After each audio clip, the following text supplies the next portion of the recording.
দোকানে একদম বিক্রি বাট্টা নেই, কাস্টমার একদম আসছে না, আর যদিও বা আসছে দরদাম করেই চলে যাচ্ছে। ব্যবসার এই যে পরিস্থিতি, এই পরিস্থিতিটা সত্যি নিঃসন্দেহে একটা বড় রকমের চিন্তার বিষয় এই কারণে, এই ব্যবসা থেকেই যেমন আপনার পরিবার চলে, সেরকম আবার অনেক ক্ষেত্রে এই ব্যবসা থেকেই কিন্তু আরো 2-5টা পরিবার চলে। এবার এই যে পরিস্থিতি ব্যবসার, এই পরিস্থিতিটা অনেক সময় হয় আপনার নিজের সময়ের কারণে, আবার এই ব্যবসায় মানে কারুর বাজে নজর বা কুনজর লেগেও কিন্তু এরকম একটা পরিস্থিতির সৃষ্টি হয়। আবার অনেক সময় আপনার পাশের দোকানদারও কিন্তু এই পরিস্থিতির কারণ হতে পারে। কারণ যাই হোক না কেন, ব্যবসায় যদি এই ধরনের পরিস্থিতির সৃষ্টি হয়, তাহলে সবার আগে যেটা উচিত সেটা হচ্ছে এর জন্য উপযুক্ত প্রতিকার গ্রহণ করা। আর যেটা সবসময় সব ক্ষেত্রে বলি, যে সবার আগে নিজের জন্মকুণ্ডলীর ব্যাপারে জানবেন এবং উপযুক্ত প্রতিকার গ্রহণ করবেন।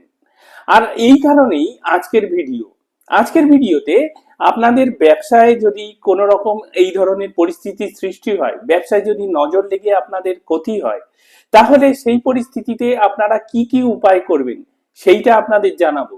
এবং তার সাথে একটা উপায়, আপনাদের অসাধারণ উপায় আপনাদের বলে দেব, যেটা আপনারা যদি একদম মন থেকে করেন, তাহলে আপনাদের ব্যবসায় বা আপনাদের দোকানে বেচা কেনা আবার শুরু হয়ে যাবে। নমস্কার, আমি আচার্য অরূপ দিদি ভাইনার চ্যানেলে আপনাদের সবাইকে স্বাগত।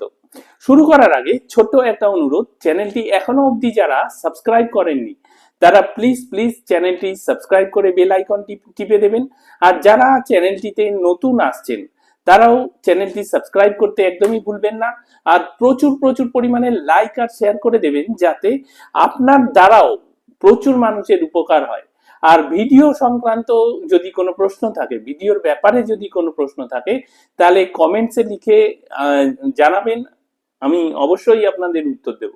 আপনার ব্যবসা একদম ঠিকঠাকই চলছিল, কিন্তু হঠাৎ করেই যদি দেখেন যে ব্যবসার মধ্যে সমস্যার পর সমস্যা আসতে শুরু করেছে, হঠাৎ নানা রকম প্রবলেম আসতে শুরু করেছে, যেই কাজটা হয়ে যাবে বলে মনে হচ্ছিল সেই কাজটা দূর অবধি কোনো খবর নেই। যদি এরকম হয় তাহলে জানবেন যে আপনার ব্যবসায় নজর লেগেছে। আর ব্যবসায় নজর লাগলে আরো একটা জিনিস কিন্তু হয়, সেটা হচ্ছে আপনি শারীরিক অসুস্থ অনুভব করবেন। শরীরটা যেন ঠিক ভালো লাগছে না, ম্যাচ করছে, এরকম একটা অনুভব হবে। এবং আপনার মনে হবে যে শরীরে যেন কোনো রকম কোনো এনার্জি নেই। যদি এরকম হয়, এরকম পরিস্থিতির সামনাসামনি আপনি করেন, তাহলে দেরি না করে দশকর্মার দোকানে যাবেন। দোকানে গিয়ে একদম বিশুদ্ধ কর্পূর কিনে আনবেন। বিশুদ্ধ কর্পূর মানে যেই কর্পূরের মধ্যে একদম মোম মেলানো নেই, একটুও মোম মেলানো নেই, এরকম কর্পূর, একদম বিশুদ্ধ কর্পূর নিয়ে আসবেন। নিয়ে এসে স্নান টান সেরে যখন আপনি আপনার পুজোর জায়গায় পুজো দিতে যাবেন, তখন সেই কর্পূর আপনার ডান হাতে নিয়ে নেবেন। নিয়ে আপনার বাঁ হাতটা ডান হাতের উপর চাপা দেবেন, দিয়ে একটা খুব সাধারণ মন্ত্র, ওম নমঃ শিবায়, এই মন্ত্রটাকে জপ করতে থাকবেন একদম 2-3 মিনিট ধরে।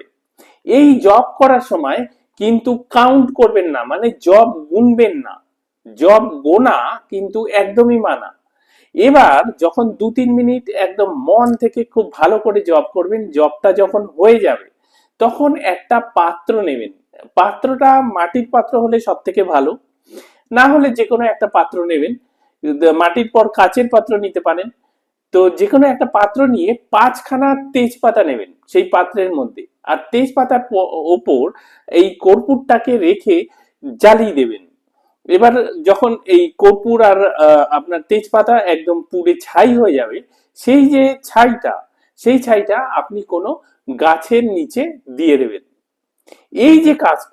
এই কাজটা আপনি আপনার দোকান বা ব্যবসার জায়গা যখন খুলবেন, তখন আপনি এটা করে তারপর ঢুকবেন। ঢোকার সময় একটা পাতিলেবু হাতে করে ঢুকবেন, এবং সেই পাতিলেবুটাকে আপনার ব্যবসার জায়গা বা দোকানে যে দেয়ালগুলো আছে, যে কটা দেওয়াল আছে, সেই দেওয়ালগুলো প্রত্যেকটা দেওয়ালে এই পাতিলেবুটাকে খুব ভালো করে ছোঁয়াবেন। ছুঁয়ে তারপর এই পাতিলেবুটাকে 4টে টুকরো করবেন এবং 4টে টুকরো করার পর পূর্ব, পশ্চিম, উত্তর, দক্ষিণ এই যে 4টে দিক আছে এই 4 দিকে ছুঁড়ে ফেলবেন। তারপর শনি বা মঙ্গলবার দেখে লোহার পেরেক, লোহার পেরেক আপনার ব্যবসার জায়গায় বা আপনার দোকানে 4টে কোনায় 4টে পেরেক পুঁতে দেবেন। এই যে কাজগুলো বললাম, এই কাজগুলো করলেই দেখতে পারবেন যে আপনার ব্যবসায় যে সমস্যাগুলো আসছিল সেগুলো আস্তে আস্তে দূর হতে শুরু করেছে এবং আপনার ব্যবসাও চলতে শুরু করেছে। এবার যে উপায়টা আপনাদের বলছি সেটা কাস্টমারদেরকে আপনাদের ব্যবসায় ফেরানোর জন্য। যেই কাস্টমারগুলো আপনার দোকানে আসছিল না বা এসে দরদাম করে খালি চলে যাচ্ছিল, সেই কাস্টমারদেরকে ফেরানোর জন্য এই যে উপায়টা বলছি না, এই উপায়টা কিন্তু অনেক দোকানদার করেছে, অনেক ব্যবসাদার করেছে এবং করে না ভীষণ ভালো ফল পেয়েছে। শুধু ফলই নয়, তাদের কিন্তু সুনামও বৃদ্ধি হয়েছে অনেক। সেই কারণে এই উপায়টা অত্যন্ত ভালোভাবে ভক্তির সঙ্গে, বিশ্বাসের সঙ্গে আপনারাও করবেন, তাহলে আপনারাও কিন্তু খুব ভালো ফল পাবেন। এই উপায়টা করার জন্য আপনাদেরকে 100 টাকার একটা নোট নিতে হবে। 500 টাকার নেওয়ার দরকার নেই, কারণ আপনি যেই নোটটাই নেবেন সেই নোটটা কিন্তু ব্লক হয়ে থাকবে, সেইটা আর খরচা করতে পারবেন না। সেই কারণে 100 টাকার নোটই ঠিক আছে, একই কাজ হবে, কোনো অসুবিধা নেই। এই 100 টাকার নোট নেবেন একটা, আর নেবেন একটা রুপোর কয়েন। যদি রুপোর কয়েন না পান বা অসুবিধা থাকে তাহলে আপনারা 10 টাকার একটা কয়েন নিয়ে নেবেন। এই 10 টাকার কয়েন নিয়ে দেখুন নোটের মধ্যে একটা 100 লেখা রয়েছে একটা জায়গায়, আমি রাউন্ড করে দিয়েছি লাল দিয়ে, আপনাদের দেখিয়ে দিয়েছি। সেই জায়গাটায় এই কয়েনটাকে চাপবেন। চেপে এই এই এই মনে করুন নোটটা আছে, নোটের এই জায়গাটায় 100 আছে লেখা। এবার এই কয়েনটাকে এখানে রেখে আপনারা নোটটাকে এইভাবে এইভাবে ফোল্ড করতে থাকবেন। ঠিক আছে, ফোল্ড করে এইটাকে চতুষ্কোণ একটা তৈরি করবেন, মানে 4 কোণা একটা ভাঁজ তৈরি করবেন। ভাঁজ তৈরি করে তারপর আপনারা করবেন কি, একটা মৌলি, মানে মৌলি হচ্ছে একটা হাতে বাঁধা সুতো। দেখবেন আপনারা মন্দিরে গেলে আপনাদেরকে হাতে একটা লাল হলুদ রঙের সুতো বেঁধে দেয়, সেই সুতোটার নামই হচ্ছে মৌলি। এই মৌলি আপনারা দশকর্মার দোকান থেকে পেয়ে যাবেন। আপনাদের রিল, সুতোর রিল দিতে পারে বা আপনাদের গোলা দিতে পারে, ঠিক আছে, যেটাই হবে কিনে নিয়ে আসবেন। নিয়ে এসে এবার এই নোটটার মধ্যে আপনারা সেই মৌলিটাকে একবার লম্বালম্বি ভাবে পেঁচাবেন, একবার আড়াআড়ি ভাবে পেঁচাবেন, অর্থাৎ একটা ক্রস তৈরি করবেন। এই পেঁচিয়ে পেঁচিয়ে একটু মোটা করে ওই ক্রসটা তৈরি করবেন সুতো পেঁচিয়ে। এবার যখন আপনারা এই মৌলিটাকে পেঁচাতে থাকছেন, লম্বায় আর আড়াআড়ি ভাবে ক্রস তৈরি করছেন, তখন একটা মন্ত্র জপ করতে থাকবেন। মন্ত্রটা আপনারা ভালো করে শুনে নিন, জাস্ট এক লাইনের মন্ত্র। ওম সুম শুক্রায় নমঃ। আরো একবার আপনাদের বলে দিচ্ছি, ওম সুম শুক্রায় নমঃ। এই মন্ত্রটা জপ করতে করতে আপনি সুতোটাকে পেঁচাবেন এবং ক্রস তৈরি করবেন।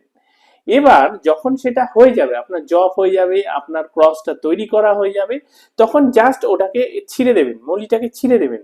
এবার বাকি যে মৌলিটা রইলো সেটাকে কিন্তু আর ব্যবহার করবেন না, সেইটাকে পুরো মৌলির যে সেটা রোলটা, সেটাকে নিয়ে একটা গাছের গোড়ায় রেখে আসবেন।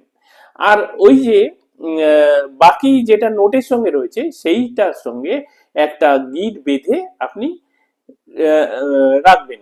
এবার যখন সেটা হয়ে গেল, গিট বাঁধা হয়ে গেল নোটটার মধ্যে, তারপর আতর, যে কোনো আতর নয় কিন্তু, অনেক গন্ধের আতর পাওয়া যায়, অনেক রকমের গন্ধ পাওয়া যায় আতরের। আপনি নেবেন হচ্ছে চন্দনের আতর, ঠিক আছে, চন্দনের আতর এই নোটটার দুদিকে, এই দিকেও আপনারা দেবেন আবার এই দিকেও আপনারা দেবেন। ঠিক আছে, ভালো করে মাখিয়ে, চন্দনের আতর মাখিয়ে আপনারা এটাকে একটা ছোট পাত্রের মধ্যে রাখবেন, সুন্দর একটা পাত্রের মধ্যে রাখবেন। ঠিক আছে, যত্ন করে রাখা যাকে বলে। যদি পাত্র না পান তাহলে হলুদ কাপড়, হলুদ শালু কাপড় পাওয়া যায়, সেই হলুদ শালু কাপড়ের মধ্যে সুন্দর যত্ন করে রাখবেন। রেখে সেই নোটটাকে আপনারা আপনাদের ব্যবসার জায়গায় যে ক্যাশ বাক্স, যেখানে আপনারা ক্যাশ রাখেন, টাকা পয়সা রাখেন, সেই ক্যাশ বাক্সে এটাকে সুন্দর করে রেখে দেবেন। রেখে এবার প্রতিদিন নিত্য পুজো যে আপনি আপনার ব্যবসার জায়গায় করেন, আপনি যে ধূপ দ্বীপ দেখান, ঠিক সেরকম যখন দেখাবেন, নিত্য পুজো করবেন, তখন এইটার মধ্যেও, এই নোটটার মধ্যেও, নোটটাকেও পুজো করবেন, নোটটার মধ্যেও ধূপ দ্বীপ দেখাবেন।